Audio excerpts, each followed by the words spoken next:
हर हर महादेव। भोले बाबा सभी की मनोकामना पूरी करें। आज हम सावन के महीने में पूजा कैसे की जाती है वो बताएंगे।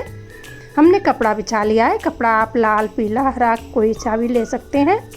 हमने हरा कपड़ा बिछाया है और कपड़े के ऊपर हमने थाली रख ली है। हमने कांसे की थाली ली है। आपके पास स्टील की हो तो आप वो भी ले सकते हैं। हमने रोली ली है, थोड़ा सा पानी डाला है और सबसे पहले हम स्वास्तिक बनाएंगे। आप सावन के महीने में इस तरीके से पूरे महीने घर पे पूजा कर सकते हैं। आप चाहे तो मंदिर भी जाके ये पूजा कर सकते हैं। अगर आप मंदिर ना जाते हो तो आप इस तरीके से घर पे भी ये पूजा कर सकते हैं। अगर आप किसी वजह से रोज़ पूजा नहीं कर सकते तो सावन के 4 सोमवार हैं तो आप ये पूजा सोमवारों को ज़रूर करें। पहला सोमवार 3 तारीख का है, दूसरा सोमवार सावन में 10 तारीख का है और तीसरा सोमवार 17 तारीख का है, चौथा सोमवार 24 तारीख का है। 4 सोमवार पड़ रहे हैं अब की बार सावन में, तो आप इस पूजा को सावन के सोमवार को ज़रूर करें।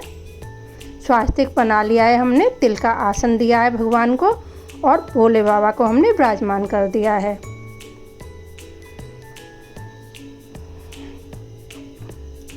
एक लोटा हमने जल लिया है। जल शुद्ध होना चाहिए। उसमें थोड़ा सा हमने गंगा जल डाला है। गंगा जल बहुत ही प्रिय है भोले बाबा को, तो आप भोले बाबा के जल में गंगा जल जरूर डालें। आज हम पंचामृत बना के स्नान कराएंगे भोले बाबा को। आप चाहे गंगा जल और जल से ही स्नान करा सकते हैं। पंचामृत बनाने के लिए हमने थोड़ा सा दूध डाला है, थोड़ा सा दही डाला है,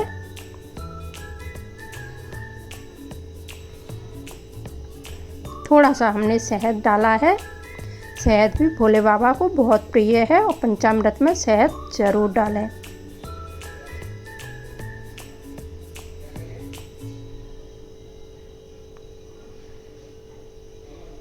थोड़ा सा घी डाला है हमने। घी भी पंचामृत में ज़रूर डलता है। इस तरीके से आप पंचामृत घर पे बना के तैयार कर सकते हैं। थोड़े से हम चीनी के दाने डालेंगे। हमारा पंचामृत बनके तैयार हो गया है। इस तरीके से आप पंचामृत बना के और भगवान को स्नान कराएं। पहले हम पंचामृत से भोले बाबा का स्नान कराएंगे।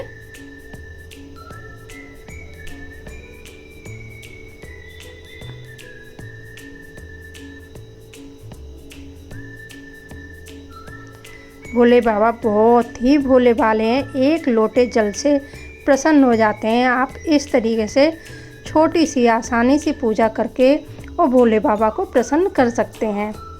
हमने पहले पंचामृत से स्नान कराया है, अब हम सादा जल से स्नान कराएंगे।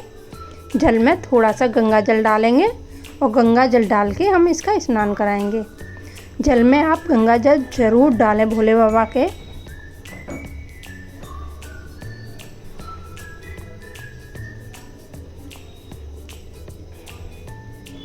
इस तरीके से बाद में आप जल से स्नान कराएं।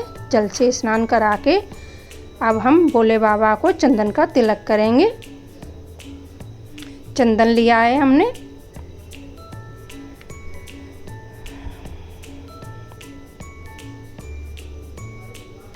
भोले बाबा को चंदन का तिलक बहुत ही प्रिय है, तो आप चंदन से ही तिलक करें।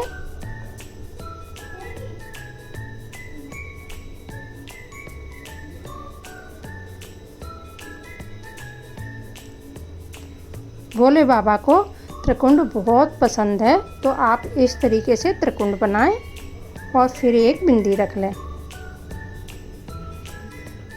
इस तरीके से चंद्र बिंदु लगा दें।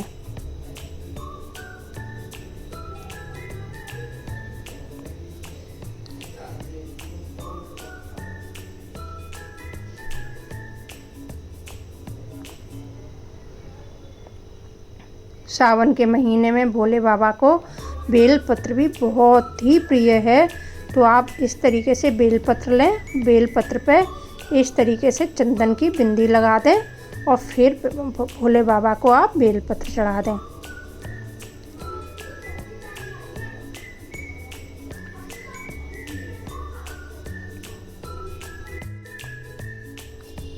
बेलपत्र इस तरीके से उल्टा रख के चढ़ाएं। सीधी तरफ हमने बिंदी रखी है तो आप इस तरीके से उल्टा करके बेलपत्र भोले बाबा के ऊपर रख दें। भोले बाबा को धतूरा भी बहुत ही प्रिय है, तो आपके पास अगर धतूरा आपको मिल जाए तो धतूरा भी बहुत ही प्रिय है, तो ज़रूर चढ़ाएं। इस तरीके से हमने कलावा ले लिया है। कलावे के इस तरीके से हमने गोल बना लिया है और कलावा आप वस्त्र के रूप में भोले बाबा को कलावा चढ़ाएं। और ये कुछ फूल लिए हमने, फूल अर्पित किए हैं भोले बाबा को। आपके पास जो सामान आपको मिल जाए आप उसी से भोले बाबा की पूजा कर लें। भोले बाबा बहुत ही दयालु हैं, थोड़ी सी पूजा से प्रसन्न हो जाते हैं। थोड़े से हमने तिल चढ़ाए हैं और मीठे में हमने एक बतासा लिया है। आप मीठे में आपके पास जो मीठा हो आप वो चढ़ा सकते हैं।